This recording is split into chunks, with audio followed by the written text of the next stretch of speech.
എല്ലാവർക്കും ടെക്ലൈ മരത്തിലേക്ക് സ്വാഗതം. നമ്മൾ ഡിസ്കസ് ചെയ്യാൻ പോകുന്നത് പോക്കോ X7 എന്ന് പറഞ്ഞ ഫോണിനെ കുറിച്ചാണ്. സോ ഈ സ്മാർട്ട് ഫോൺ നോക്കി ഇന്ത്യയിൽ ഒരു ജനുവരി ടൈമിലൊക്കെ ആയിരിക്കും ലോഞ്ച് ആവുന്നത്.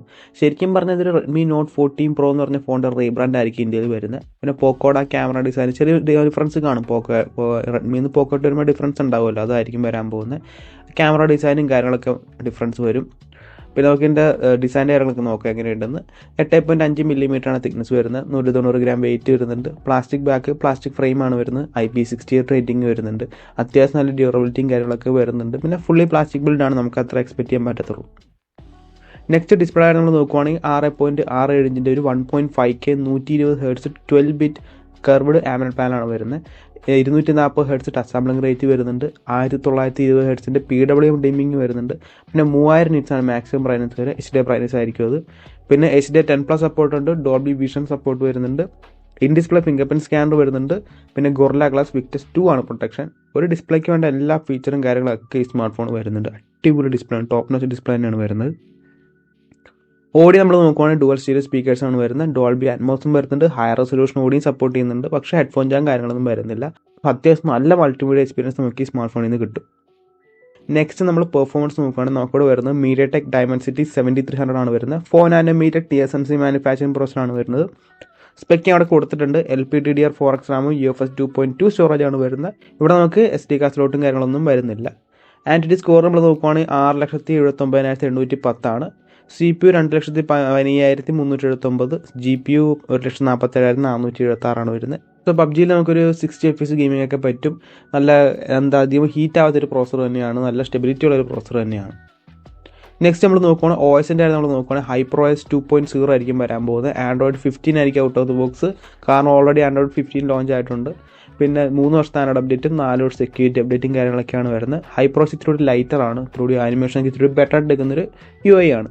നമ്മളിനി ക്യാമറയുടെ കാര്യം നമ്മൾ നോക്കുകയാണെങ്കിൽ നമുക്കൊരു പ്രൈമറി ഒരു 50 മെഗാ പിക്സലിൻ്റെ f1.5 ആപ്സ് വരുന്ന സോണി ലിറ്റിയ 600 ആണ് വരുന്നത്. OIS സപ്പോർട്ട് ചെയ്യുന്നുണ്ട്. 4K 30 FPS ആണ് മാക്സിമം സപ്പോർട്ട് ചെയ്യുന്നത്. പിന്നെ ഒരു സെക്കൻഡറി ആയിട്ട് 8MB f2.2 അൾട്രാഡ് വരുന്നുണ്ട്. മിക്കവാറും 1080p 30 FPS ആവാനാണ് സാധ്യത കൂടുതൽ. പിന്നെ സെൽഫി നമുക്ക് 20 mega pixel f2.2 selfie camera വരുന്നുണ്ട്. 1080p 60 FPS ആണ്. സോ ക്യാമറയിൽ നമുക്ക് ചെറിയ അപ്ഗ്രേഡ് വന്നിട്ടുണ്ട്. നമുക്ക് പോക്കോ X6 ഒക്കെ ആയിട്ട് കമ്പയർ ചെയ്യുമ്പോൾ നല്ലൊരു അത്യാവശ്യം നല്ല അപ്ഗ്രേഡും കാര്യങ്ങളൊക്കെ വന്നിട്ടുണ്ട്. നെക്സ്റ്റ് ബാറ്ററി ആയിട്ട് നമ്മൾ നോക്കുകയാണെങ്കിൽ നമുക്കിവിടെ 5500 mAh ബാറ്ററിയാണ് വരുന്നത്. പിന്നെ 45 വാട്ട്സിൻ്റെ ചാർജർ ബോക്സിൽ കിട്ടും. അപ്പോൾ നേരത്തെ ആയിട്ടുള്ള X6 ആയിട്ട് കമ്പയർ ചെയ്യുകയാണെങ്കിൽ അതിന് 5100 mAh ബാറ്ററിയും 67 വാട്ട് ചാർജറായിരുന്നു. ഇവിടെ 5500 45 വാട്ട്. എനിക്ക് ഇതാണ് ഇച്ചിരി ബെറ്റർ ആയിട്ട് തോന്നിയിരിക്കുന്നത്. കാരണം നമുക്ക് ഹയർ ബാറ്ററി കപ്പാസിറ്റി കിട്ടുന്നുണ്ട്. കണക്ടിവിറ്റി നമ്മൾ നോക്കുവാണെങ്കിൽ 9 5G ബാൻഡാണ് വരുന്നത്. Wi-Fi 6 വരുന്നുണ്ട്. Bluetooth 5.4 വരുന്നുണ്ട്.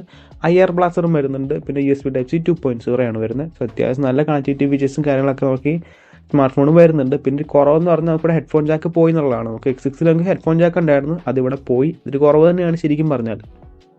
പ്രൈസ് നമ്മൾ നോക്കുകയാണെങ്കിൽ ഇപ്പോൾ 3 വേരിയൻ്റ് ആണ് കാണിക്കുന്നത്. 8GB 128, 8GB 256, 12GB 256.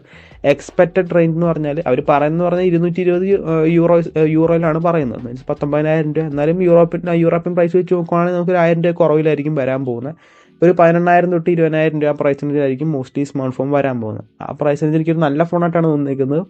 അങ്ങനെ ഒരു പ്രത്യേകിച്ച് കുറവുള്ള കാര്യങ്ങളൊന്നുമില്ല സ്മാർട്ട് ഫോൺ. ശരിക്കും പറഞ്ഞാൽ കുറവെന്ന് പറയാന്നുള്ളതെന്ന് പറഞ്ഞാൽ ഒന്ന് ഹെഡ്ഫോൺ ജാക്ക് ഇല്ല, പിന്നെ മെമ്മറി അല്ലെങ്കിൽ SD കാർഡ് സ്ലോട്ട് സപ്പോർട്ട് ചെയ്യില്ല, അങ്ങനത്തെ കുറവുകളൊക്കെ ഉള്ളൂ. അല്ലാണ്ട് നോക്കുവാണെങ്കിൽ മോസ്റ്റ്ലി എല്ലാ ഫീച്ചേഴ്സും കാര്യങ്ങളൊക്കെ വരുന്നുണ്ട്.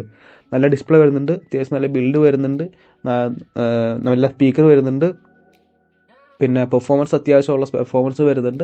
കാരണം ഈ പ്രൈസ് തന്നെ മോസ്റ്റ്ലി Dimensity 7300 7S Gen 2 ഒക്കെയാണ് വരുന്നത്. ആ പ്രൈസിലുള്ള ആ ചിപ്സെറ്റ് നമുക്ക് കിട്ടുന്നുണ്ട്.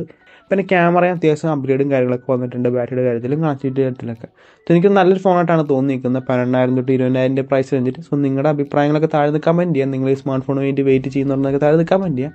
സോ ഗൈസ്, അപ്പോൾ ഇന്നത്തെ വീഡിയോ ഇത്രയോളം. ഇന്നത്തെ വീഡിയോ ഇഷ്ടപ്പെട്ടാൽ ലൈക്ക് ചെയ്യുക, സബ്സ്ക്രൈബ് ചെയ്യുക, hit the bell icon feature നോക്കി നെക്സ്റ്റ് വീഡിയോ കാണാം.